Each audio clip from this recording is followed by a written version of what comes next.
बाद आने वाले जो हरूफ होते हैं या जो अल्फाज होते हैं उसको मजरूर कर देते हैं। मजरूर का मतलब होता है ज़ेर। जर ज़ेर को कहते हैं और मजरूर जिसके नीचे ज़ेर हो।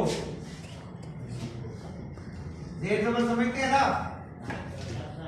तो ये तादाद में 14 है, 14 होते हैं ये हरूफ जारा। बा, ता, काफ, लाम, वाओ, मुंज, मुज, अला, रुब्बा, हाशा, मिन, अला, इला, अत्ता, रुबा, आशा, मिन, अला, फी, अन, अला, फी, अन, अला, अला पहले आ गया। इस तरह से ये 14 अल्फाज है, 14 हरूफ है। अगर ये किसी लफ्ज के पहले आ जाए तो वो अपने बाद आने वाले लफ्ज को ज़ेर देता है। जैसे आप लोग पढ़ते हैं बिस्मिल्लाह ही, तो अल्लाह के नीचे हा जो है और बिस के नीचे ज़ेर जो है वो कैसे आई है कि इसके बा लफ्ज आया है। बा का मतलब होता है साथ। बिस्मिल्लाही, अल्लाह के नाम के साथ शुरू। अर्रहमान अर्रहीम, मालिक यौमिद्दीन, इय्याका नअबुदु व इय्याका नस्तईन, इहदिनस सिरातल मुस्तकीम, सिरातल लज़ीना अनअमता अलैहिम, अलैहिम अलाया, हा के नीचे ज़ेर आ गई। गैरिल मग़ज़ूबि अलैहिम वलद्दाल्लीन, अलिफ लाम मीम, ज़ालिकल किताबु ला रैबा फीही। फी आया, उसके आगे आया हा, तो फी ही। ज़ालिकल किताबु ला रैबा फी। फी हा क्यों नहीं है, फी हु क्यों नहीं है? क्योंकि फी ही आएगा। हुदल लिल मुत्तकीन अल्लज़ीना युमिनूना बिल गैबी, बा अल गैब बिल गैबी। हमें पता चला कि अगर बिल बा पहले आया तो बिल गैबी। अलल हाज़ल क़ियास, कोई भी हर्फ जब जो हर्फ जारा में से हो वो अपने बाद आने वाले लफ्ज को मजरूर कर देता है, यानी कि उसके नीचे ज़ेर होती है। ये बात क्लियर है? आज जो बात की गई, और ये हरूफ जारा 14 है। बेटा कुरान पाक खुद ये कहता है, यानी कि अल्लाह ताला ये फरमाते हैं कि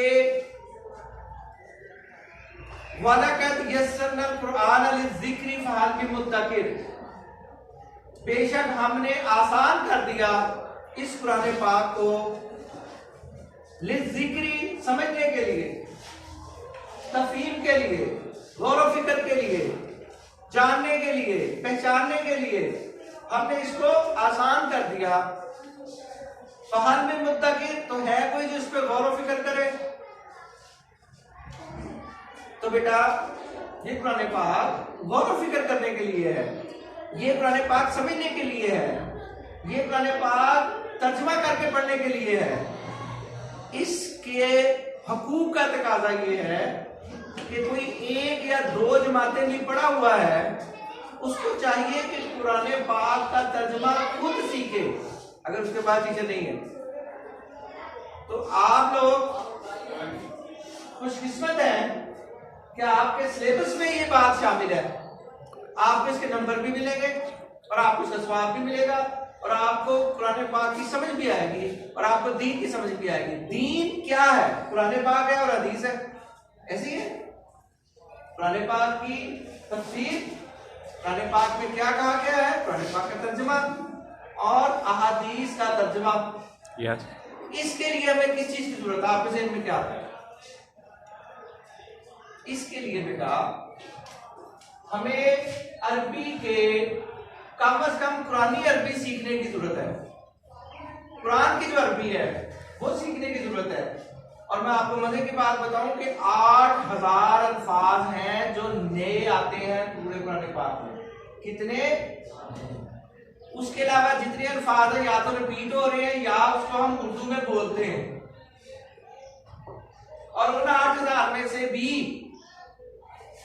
कुछ ऐसे अल्फाज हैं जो फारसी के, जो अरबी के, जो दूसरी जुबानों के हम जानते हैं। बाकी सिर्फ और सिर्फ चंद हजार अल्फाज होते हैं जिनको सीखने की जरूरत है, जो नए आते हैं। जब आप फिजिक्स, केमिस्ट्री, बायोलॉजी के न्यूमेरिकल्स का हिसाब लगाएं, उन सवालात का इजहार लगाएं जो आप लोग पहली जमात से लेकर 9वीं तक याद करते हैं, उनकी किताबों में एक टीवी पे मैंने बात सुनी। हुदा भाई को बहुत बड़े मुफक्कर गुजरे हैं हमारे दौर के, टीवी पे बैठ के बड़े मुफक्कर लगते हैं, उनकी बातें बड़ी लच्छेदार होती हैं, लेकिन दीन से गाफिल लोग हैं। वो क्या कहते हैं कि जनाब बच्चों को अहादीस सीखनी पड़ेगी, बच्चों को रोटी खाने से पहले, पानी पीने के बाद दुआएं याद करनी पड़ेगी, बच्चों को सवारी पे चढ़ने की दुआ याद करनी पड़ेगी। उनके मासूम ज़हन जो है वो हदीसों को याद नहीं कर सकते, वो दुआओं को याद नहीं कर सकते। आप बताएं कि आप बचपन से सुनते आ रहे हैं दुआएं, ये आपके माँ बाप आपको सिखाते हैं, कारी साहब सिखाते हैं, आपके बड़े सिखाते हैं। ये वही बातें हैं जो आपके सिलेबस में शामिल होती हैं, जो आपने पहले से सीखी होती हैं। जो 20 अहादीस या 10 अहादीस आप सीखते हैं वो पहले से पता होती है आपको। जो कुरान पाक का तर्जुमा आप सीखते हैं वो आपने किसी न किसी से सुना होता है। एक्स्ट्रा क्या है कि आपके ज़हनों पे बोझ बनता है कि जब आप पढ़ते हैं तो आपके ज़हन खुलते हैं। और बेटा ये अल्लाह के कुरान का इजाज़ है कि जितना इसको पढ़ते जाएं आपके दिमाग, आपकी जो हिफ्ज़ करने की सलाहियत है वो बढ़ती है। कोई किसी को शक है तो मुझसे बात कर ले ताकि मैं आगे या उसके लिए मिसाल दूं या फिर आगे चलो अगर एक बात आपको क्लियर है तो उसको दोबारा करने की जरूरत नहीं है। बेटा सूरह अनफाल एक ऐसी सूरत है जो इब्तिदाए इस्लाम की नहीं है, यानी कि वो है मदनी सूरत है। जब ग़ज़वा बदर, इसमें ऐसे मज़ामीन है जिसमें ग़ज़वा बदर के वाक़यात शामिल है, ज़्यादातर जहाद के फजाइल शामिल है, जहाद के दौरान या बाद में जो मसाइल आते हैं उनका तज़किरा किया जाता है। खास तौर पर माले गनीमत और उसकी तकसीम के असूल की बात की गई है। तो इसके मज़ामीन से ये पता चलता है, बेटा तवज्जो आपकी है इधर, तवज्जो इधर करके, तो कई दफा गड़बड़ हो जाती है तो गड़बड़ ना हो। बेटा आप जरा एक साइड पर हो जाए, बस इतना काफी है। अगर आप इसको देखें,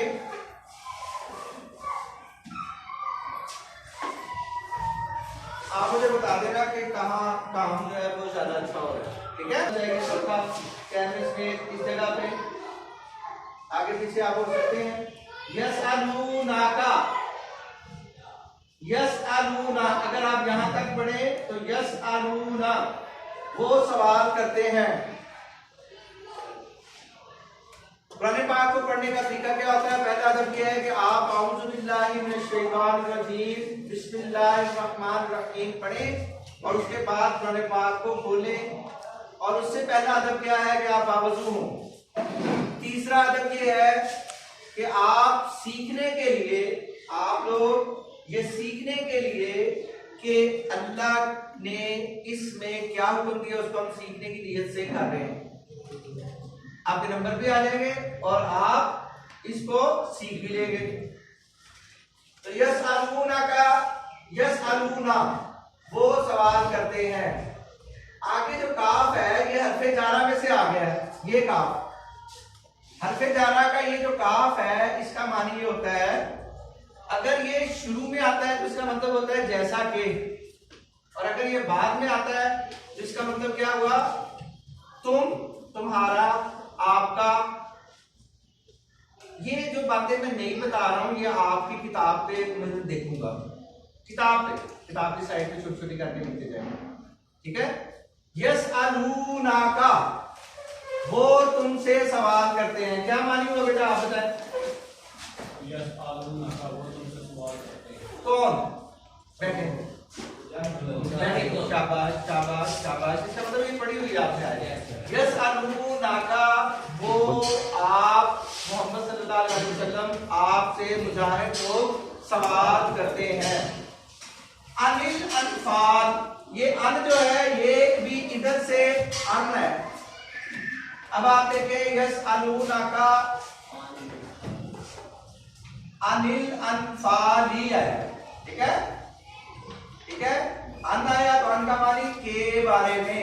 अनफाल, अनफाल कहते हैं माले गनीमत को। किसको कहते हैं? माले गनीमत को। माले गनीमत को कहते हैं। माले गनीमत क्या है?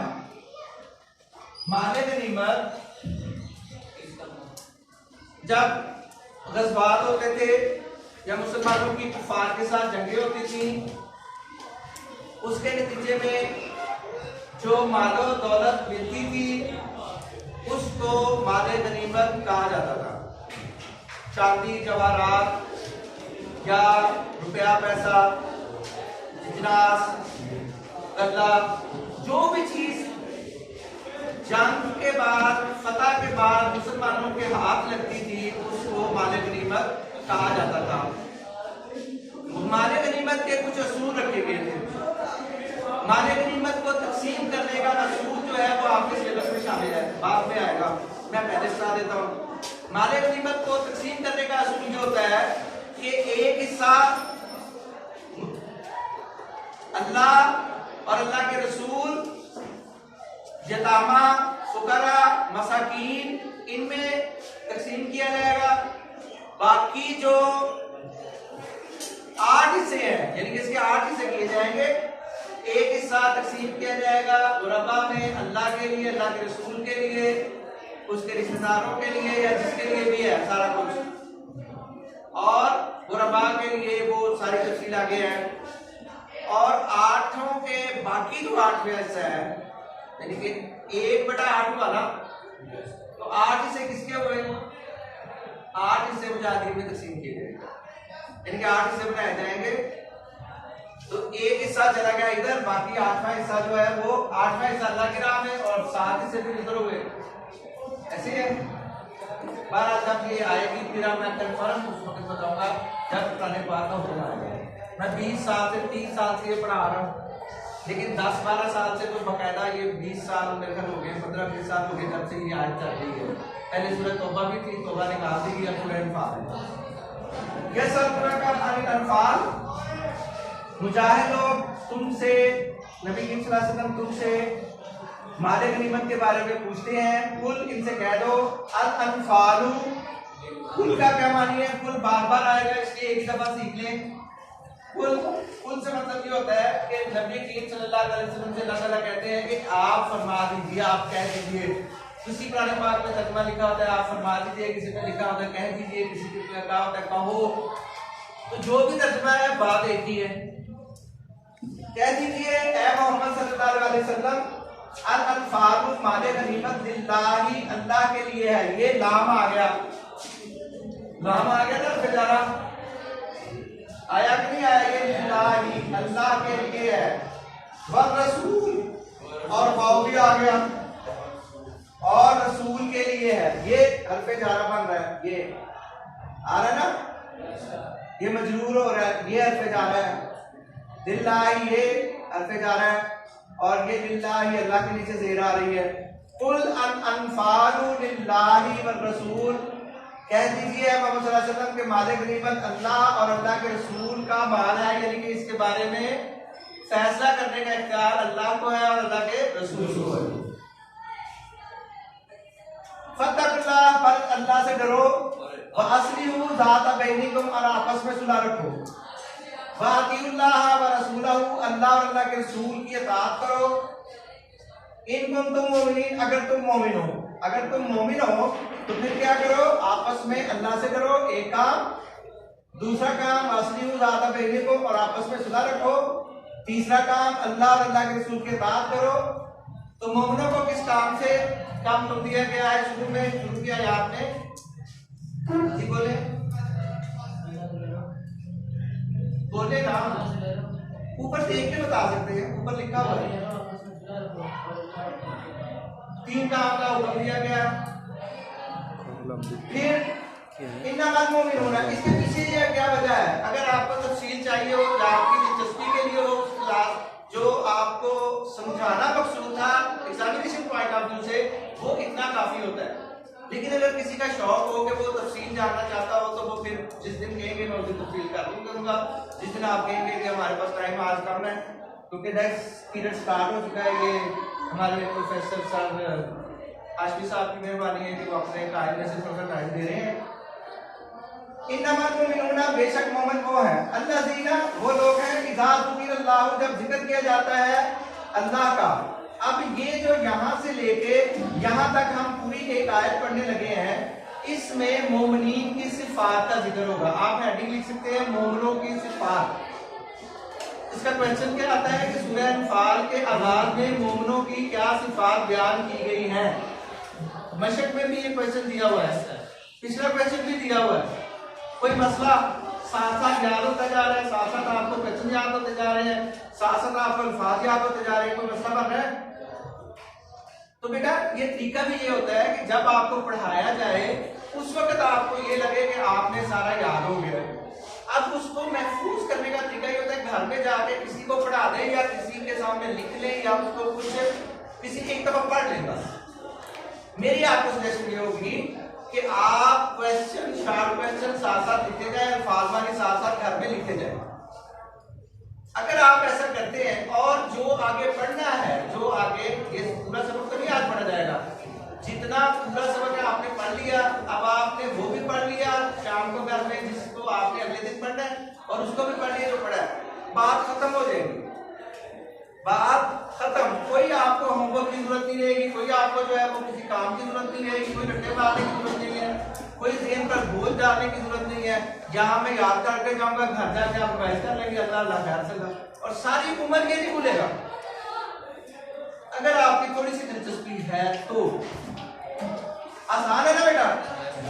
इन्नमल मुमिनूना, बेशक मोमिन वो है, अल्लज़ीना, वो लोग हैं, इज़ा ज़ुकिरल्लाहु, जब जिक्र किया जाता है। पहली मोमिनों की खुसूसियत बयान की जा रही है कि जब अल्लाह का जिक्र किया जाता है, वाजिलत कुलूबुहुम, उनके दिल डर जाते हैं, वाजिलत डर जाते हैं, ये लफ्ज आता है वाजिलत, वो डर जाते हैं। कुलूबुहुम नहीं, कुलूब कल्ब की जमा है, हुम मैंने वो, हा की जमा हुम।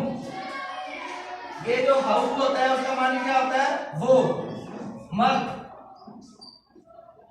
हुम उसकी जमा ज्यादा मर्द, वो ज्यादा मर्द। इसीलिए रज़ी अल्लाह ताला अन्हु कहा जाता है, रज़ी अल्लाह ताला अन्हु, और रज़ी अल्लाह ताला अन्हा कहा जाता है किसके लिए? औरत के लिए, सहाबिया के लिए।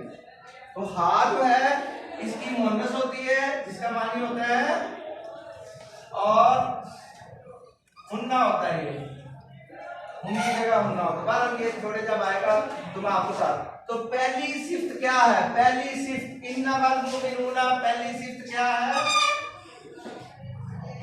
मोमिनों की पहली सिफ्त क्या है? दिलों का डर जाना। कब? जब तलावत कलाम पाक से जब अल्लाह के जिक्र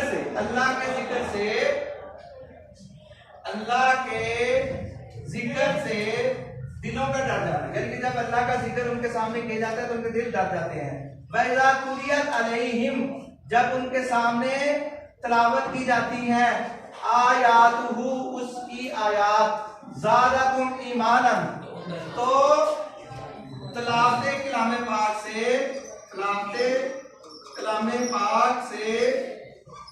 क्या होता है? ईमान में इजाफा। वाला रब्बिहिम यतवक्कलून, और वो वाओ और अला पर, रब्बिहिम अपने रब पर, यतवक्कलून वो भरोसा रखते हैं, और वो अपने रब पर भरोसा रखते हैं। कितनी खुशियां प्यार की गई है बेटा, आप बताएं कितनी खुशियां प्यार की गई है? 3। नंबर 1, अल्लाह ताला का जिक्र उनके सामने किया जाता है तो उनके दिल डर जाते हैं। नंबर 2,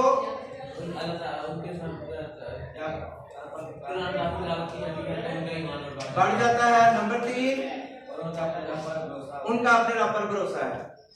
अगली आयत जो है वो देख लेते हैं कि क्या है। अल्लज़ीना, अगली खुशियत बयान की गई है, अल्लज़ीना वो लोग, युकीमून अस्सलाता, को लिख दिया आप ताकि मैं अपने लिए पढ़ाता रहूं। कौन लिख रहा है?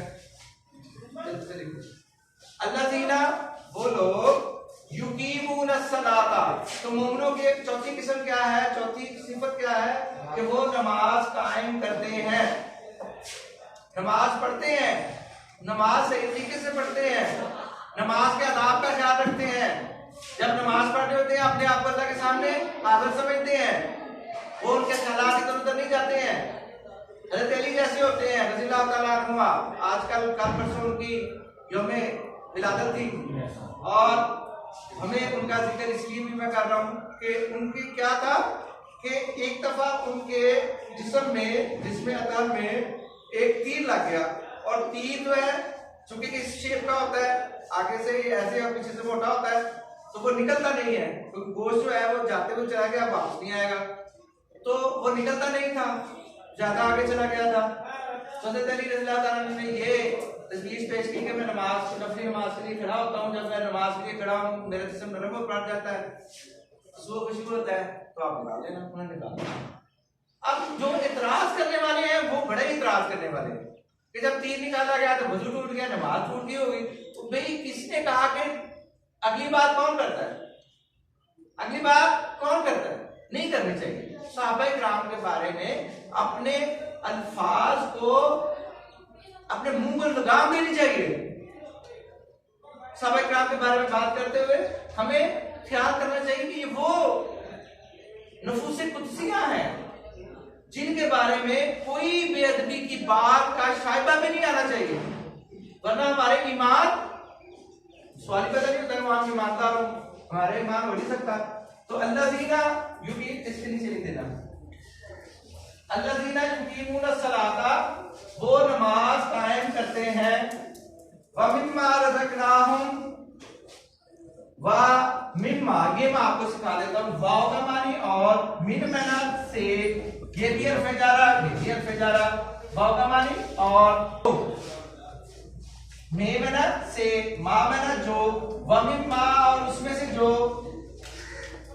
रज़क़नाहुम, रज़क़ना जो हमने दिया, हम उनको, जो हमने उनको दिया, यूनफिकून वो खर्च करते हैं, तो उसमें से जो हमने उनको माल दौलत दिया है उसमें से खर्च करते हैं। आगे क्या है? उलाइका हुमुल मोमिनून हक़्क़ा, यही सच्चे मोमिन हैं, यही सच्चे मोमिन हैं। सब ले लें। व मिम्मा रज़क़नाहुम युनफिकून, बेटा आयता है, मैं आगे इसमें पढ़ाई देता हूँ, ऐसे पढ़ा देते हैं, आप लिखते रहे किसी और किताब से। उलाइका हुमुल मोमिनून हक़्क़ा लहुम दरजातुन, लहुम उनके लिए, लाम का मानी पता चल गया, लाम का मानी क्या है?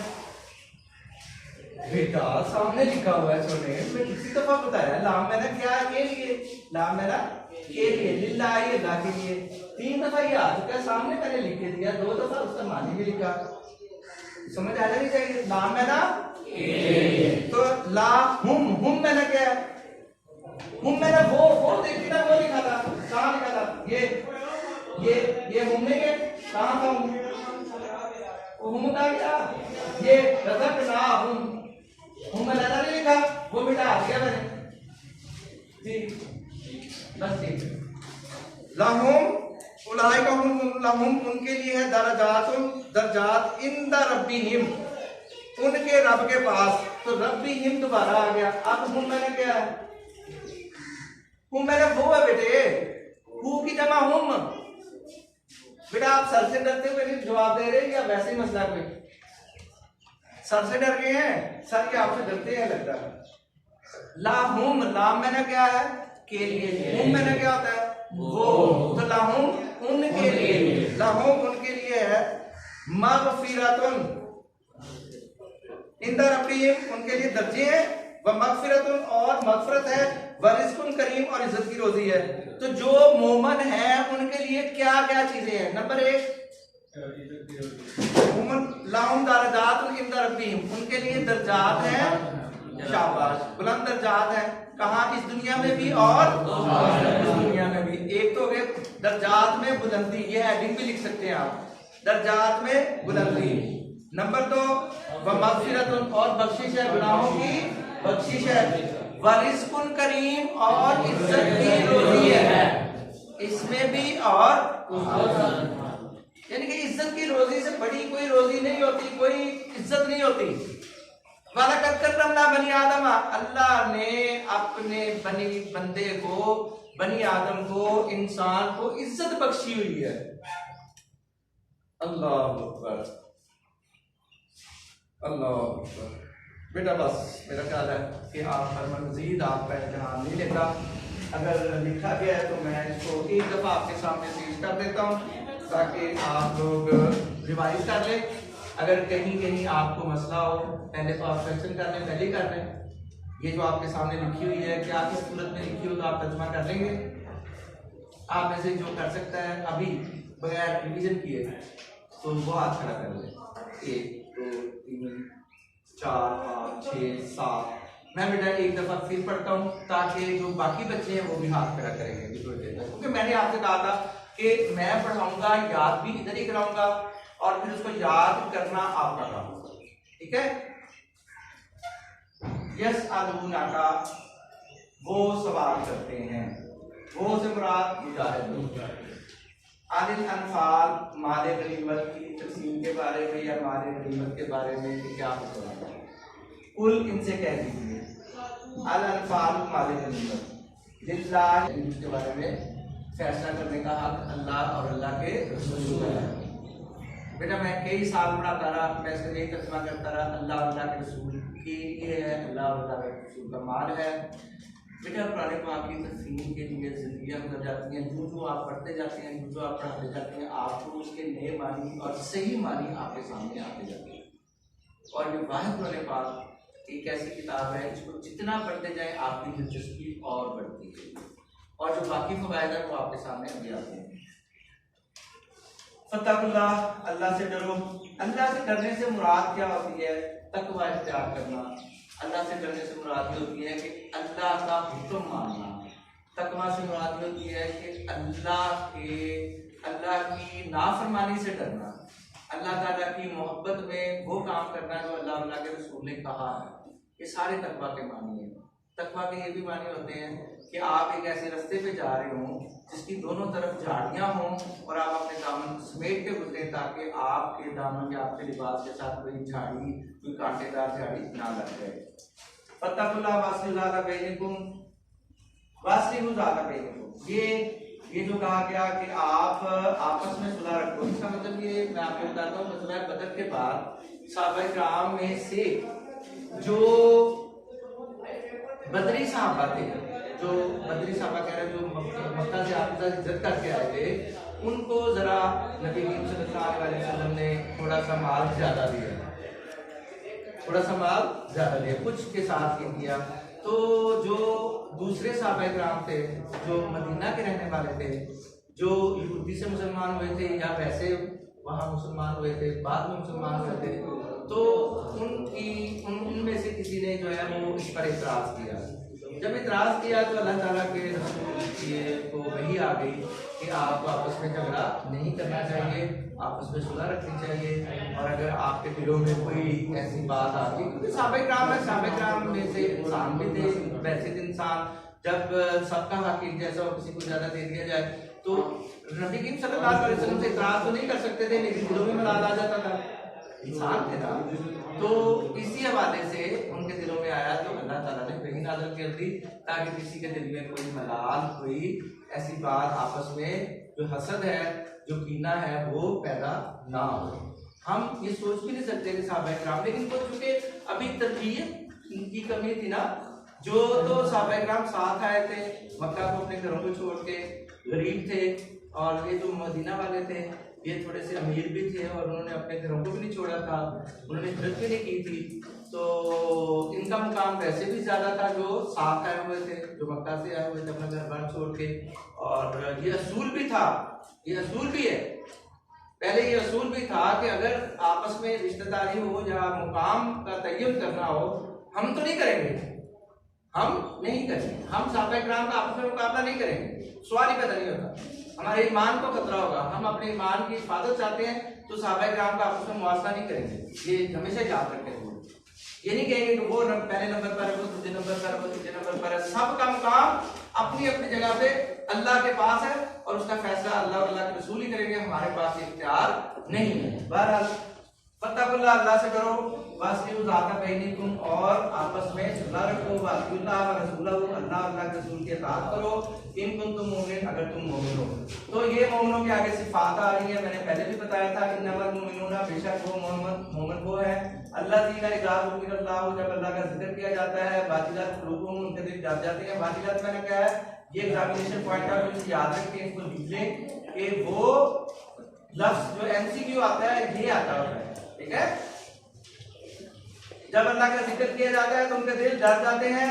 वैज़ा तुलियत अलैहिम आयातुहु, जब उसकी आयात पढ़ के सुनाई जाती हैं, तिलावत की जाती है, तो ज़ादतहुम ईमानन, उनका ईमान बढ़ जाता है। दूसरी खुसूसियत, व अला रब्बिहिम यतवक्कलून, और वो अपने रब पर भरोसा रखते हैं। तीसरी खुसूसियत, अल्लज़ीना युक़ीमूना सलाता, वो नमाज कायम करते हैं, अकामते नमाज जो है वो।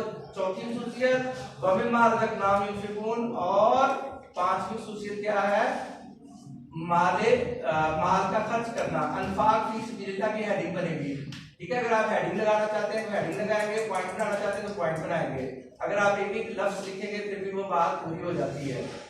अल्लज़ीना युक़ीमूना सलाता व मिम्मा रज़क़नाहुम युनफ़िक़ून, और वो लोग नमाज कायम करते हैं और जो रिस्क दिया है उसमें से खर्च करते हैं। मैं बार बार जो क्वेश्चन आए हैं इनका तज़किरा आपके साथ कर रहा हूँ, जिसको नहीं समझ आई वो अभी पूछे। कोई बात आपको अभी तक जहां तक जो आयात है, कोई एक लफ्ज भी नहीं आया, किसी का मानी नहीं आया, मैं तेजी में पढ़ गया हूँ या आपका ध्यान नहीं था, तो वो पूछे।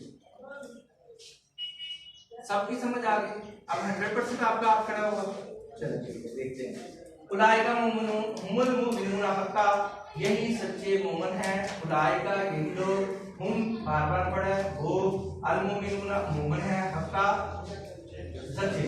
लाहुम दरजातुन, लाहुम, लाम क्या है, लाम का माने क्या है, के लिए, लिल्लाही, लाहुम उनके लिए, हम मैंने वो, दरजातुन दरजात हैं, इन रब्बिहिम उनके रब के पास, व मग़फ़िरतुन और मग़फ़िरत है, व रिज़्क़ुन करीम और इज्जत की रोज़ी है। तो जो तक़वा इख्तियार करते हैं उनकी सिफ़तें ऊपर बयान की गई हैं, और सच्चे मोमिनों की जो खुसूसियात हैं। दूसरा क्वेश्चन बनता है, वो दूसरे क्वेश्चन का मानी, दूसरे क्वेश्चन का क्या बनता है, लाहुम उनके लिए क्या फ़वाइदा है, क्या उनके लिए दर्जात है, जो मोमिन है उनके लिए क्या सिफात है, बोलेगा आप। लाहुम दरजातुन इंदा रब्बिहिम, उनके रब के पास उनके दर्जे हैं। नंबर 2, वो मग़फ़िरत है, बख्शिश है, गुनाहों की बख्शिश है, गुनाहों की माफ़ी है। अगर आपका क्वेश्चन है तो बेटा कर ले। बार बार सबसे पहले एक ही बात पे फोकस किया था कि आप बोलने आपस में नहीं, मुझसे जितना मर्जी बोले, जितना बोलेंगे उतना मैं खुश होऊंगा। क्वेश्चन से सारी समझ आ गई या काफी समझ नहीं आई? बेटा दो सूरत हाल होती है ना, या तो आपको सारी समझ आ गई, आपके पास क्वेश्चन नहीं है, या फिर ये है कि आपको बात समझ नहीं आई, कि आपको समझ नहीं आ रहा, क्वेश्चन क्या करें। अल्फाज मानी इसमें हो गए एमसीक्यू की सूरत में, इसमें जो वाकयात है, वाकया है वो आपके सामने आ गया, इसमें जो दो क्वेश्चन बनते हैं इतने पोर्शन में वो आपके सामने आ गया। बस अल्लाह